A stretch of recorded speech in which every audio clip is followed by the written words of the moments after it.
Okay, this is the game Wesley So against Pragg. Ramesh Babu played at the Olympiad. We were at move 15. This game has been taken by Chessbase magazine 222 and it was analyzed by Wesley So. In the previous part 1, we went up to move 15. I want to show you the beginning moves in case you didn't see the part 1. But I wish you will do that because Wesley So did a great job not only at showing opening variations, but of course he did a great job to tell us his thinking, his experience. So in the previous video we discovered that even the captain of the team was an expert in the Italian game and told him what to play. And then of course we also discovered that he played some of these games previously. His preparation was extensive. Clearly Wesley So is a great professional player. Unfortunately today it's kind of crazy, I think. I mean, these players play all the time, all around the globe, all online. It's crazy. Clearly I feel for him because you must be put the hours if you want to be on the top. And I think for many of us chess it's something romantic, wonderful that we would like to do, but when it becomes this kind of job that you must put all the hours, is it really fun?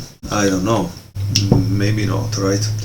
And so nothing, because here he show us that really he thought, he really prepared for Pragg, so that was kind of interesting, Okay, and also Pragg prepared for himself, because for example this move, like in the previous video, we understood that Pragg was probably aware of h6 move played a year before against Kamer, in that Kamer won, and so he avoided this move because he was sure that Wesley So was prepared to counter that, right?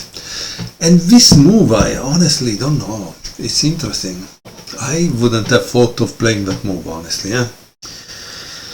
But let's continue so we can continue our video and start with part 2 thanks to Chessbase magazine 222. And honestly, I understand that today you cannot really have a magazine on paper, because the truth is, in this Chessbase magazine I have more than 4,000 games to see. I can divide them in different ways, not only top players like Wesley So or Pragg, that they are clearly above and beyond what I can understand, but I can divide the games. For example, if I want to see the one that have a big gap, like 500, 600 points, and that's for me very interesting, very interesting, because I see what are the mistakes or the lack of preparation or when there are this kind of big gap between players. In any case, in the part 1 of the video we were here. Sorry if it took 4 minutes to reach it here. Here Mr. Wesley So told us that he took 25 minutes to play this move, and Pragg played knight d7. Now I'm calling him Pragg not to be disrespectful, but to avoid that I chop or pronounce his full name badly, and so obviously I don't want to offend Mr. Pragg. G3, knight g6. So this knight d7 was interesting because obviously it's defending here, and after that there is b takes a6. And here it says, I didn't want to play this move, but if I didn't, then I always have to watch out for the possible opening of a file. And here he gave us another possibility, which I don't know if you are interested or not. He was thinking this move, King G2. And here he says he cannot take this pawn, no, right away. But let's see. Here, for example, for black there are two possibilities. One is d5, and the other is knight c5. Now, guys, I don't show you all the variation because honestly, you can buy Chessbase magazine too, and obviously maybe it would become a little too boring. But I want to show you this line because it's interesting. After knight c5, bishop e3, and he says that black cannot take here because if it takes b5, a takes b5, queen takes b5, and knight g5, and white gets a strong attack. White gets a strong attack. Okay, because if this goes down, then he has a kind of fork, so it's a kind of problem, yeah. And this rook is defending this. Okay, so as you can see, the nice thing also of having this kind of magazine, to tell you the truth, is the following, that I can easily turn the board. I'm seeing it from the black side, while you guys are watching it from white side.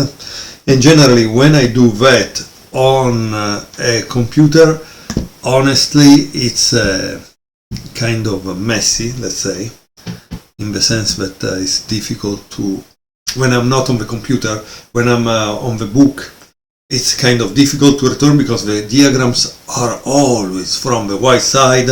Also when they are showing you a book which has an opening for black, it's always from the white side. And so it's difficult, while here honestly it's very easy because I have the board on the computer, on this tablet, from the black side. Okay, so black just played knight g6, going back, and Wesley So tell us that he didn't like to exchange, but he did it. And after which, obviously, also black exchange. And the game continue with king g2, d5, and knight c d2. Knight c goes back to d2. Ah, by the way, I see that I made a mistake. The bishop wasn't on e3. It was on c1. Okay. So here instead there is another note. He says that he fought to play knight a5, but he thought that his knight was too far from the king. So as you can see, this top player, they always think about prophylaxis, avoiding a strong attack from the enemy before getting problem. He says that he also thought about knight e3, and after knight takes e3, bishop takes e3, bishop takes e3, there is knight f6, and black, it seems he doesn't have any problem. Okay, so he says knight c d2 is the best in his opinion. Okay. Knight f6, rook e1, and here it says that this move was interesting to clarify the situation on the queen side. Okay, okay, rook d8 and queen e2. So, for example, if you are in this position, guys, what would you say? What is your evaluation? No? What is your evaluation? Wesley So evaluation is the following. He says, I didn't really think I was better here, but I was happy to get a pliable position and black has double pawns. Yeah, he has double pawns, but however the double pawns are in the center, right? So, okay, so let's see how he continue. Here he made a kind of note if instead he would have played queen c2, no, because he's afraid that black has an attack on the king side. However, he says that the computer shows that such attack doesn't exist, but during the game he was afraid of that. Again, as you can see, this top player, before attacking, they generally cover themselves very well, and then they attack. Queen c6, c4, and rook f7. And here there was the idea, he says, of knight h5 that he analyzed, okay, with equality. So after rook f7, c takes d5, e takes d5, so the double pawns don't exist anymore,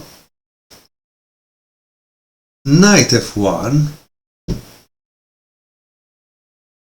h6, and knight 1 h2, knight 1 h2. Now, after a long adventurous journey, I finally achieved the setup I learned from the Gamer game. The position is just equal, of course, but my king is safe and Pragg started to go wrong. So we are at move 25, okay? At move 25, Pragg started to go wrong for Mr. So. Rook fd7. I think the rook was just fine on the f file. And here he says that maybe a better move was bishop d4. Interesting. Very interesting. Okay. And what else? How does he continue? a5. It's always good to advance your rook's pawn to gain space and fix the a6 pawn. Now Pragg started to use a lot of time. So Pragg at this point doesn't know what to do. Because that's why you use a lot of time, right? Because you have many choices. He thinks that the move that black should have played is queen e6, but unfortunately Praggananda played d takes e4, okay? And this is a dubious move. White played d takes e4 too, and the comment by Wesley So is, now black has so many isolated pawns that I can target. So what are the isolated pawns? 1, 2, 3. These are 3 targets. However, white has 1 isolated pawn, and yeah, as you can see, the pawn structure, and this is the nice thing, that's why I tell you we need to study the pawn structures, right? I show in some videos about that, because the pawn structure will give you the plan, where to attack, what to do. And so, in this sense, you could say that white has an advantage, not because he has a material advantage, but because he knows what to do. And that's what you want to actually have in your game. Something to do that you can think about it, right? Okay, after d takes e4, rook d3 was black's answer. Rook d2 was the idea of trading the active rooks, because in this way, if you trade these active pieces, you remain with your active pieces, right? And here it seems Pragg doesn't make the best move. He plays queen b5, but it seems rook takes d2, bishop takes d2, and queen b5 was better. Why? Because if he trades the queens, you understand that you don't have any more the isolated pawns, and you have this, right? So that's the thing. Let me show it to you so you can understand the point, okay? Okay, there is this and this. If he trades, now, yes, he has a pass pawn, but you have two pass pawn. These are not isolated anymore, so it's great advantage also for black. Something good came out from it, right? Instead, he didn't play rook takes d2, he played queen b5 right away.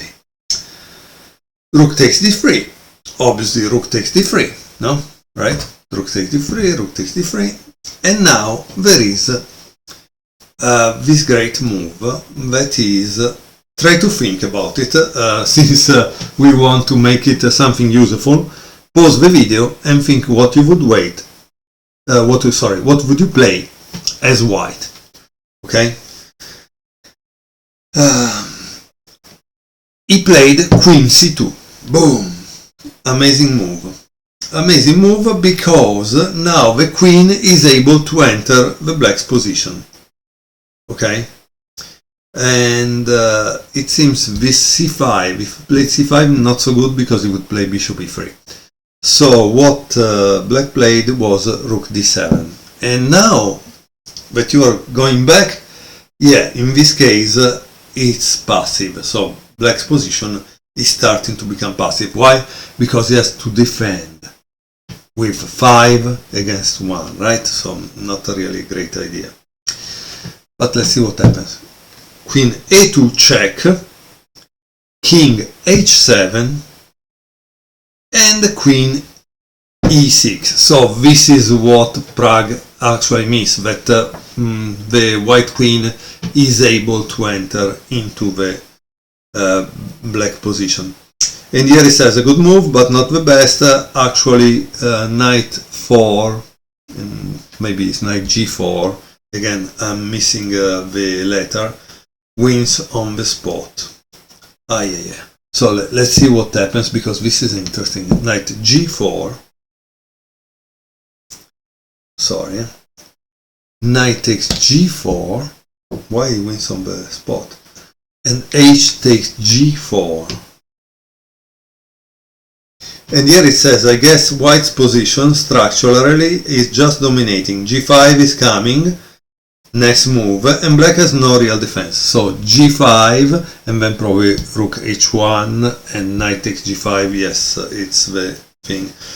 So strangely, he missed that move. So let's go back. The position was like this. Okay. I hope I put everything black in place, and he played this move instead of knight g4. So as you can see, let's think for a second why he didn't play knight g4.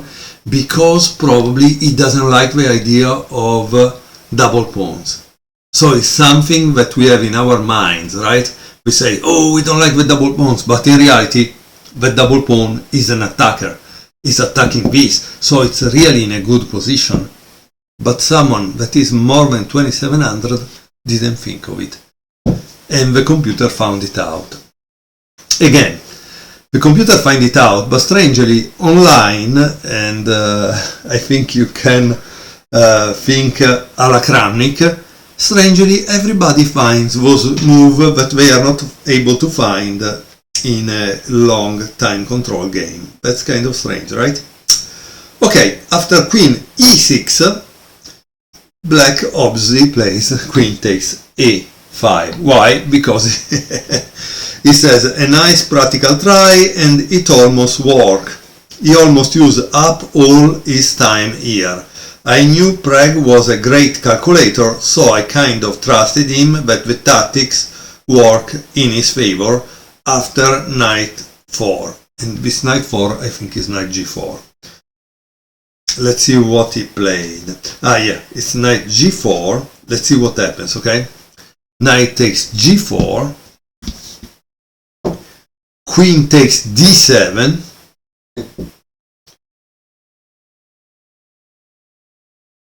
And now there is knight takes f2.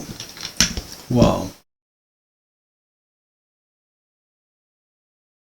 And here it says, trusting Pragg, I just assume black is fine here. But in fact, white is totally winning after, it seems, bishop e3 and maybe rook e2.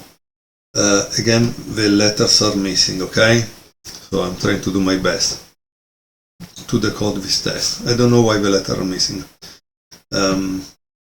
Okay. Okay, let's go back.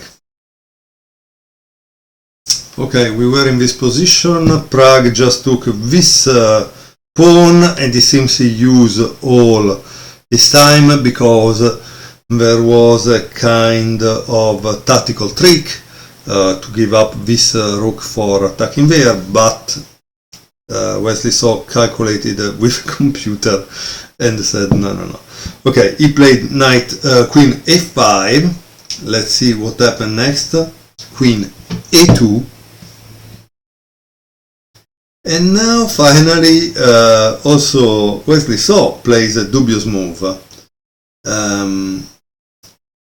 He says that here it's important to calculate, because it seems the right move for white is, and you can pause and try to find it out yourself, knight h4.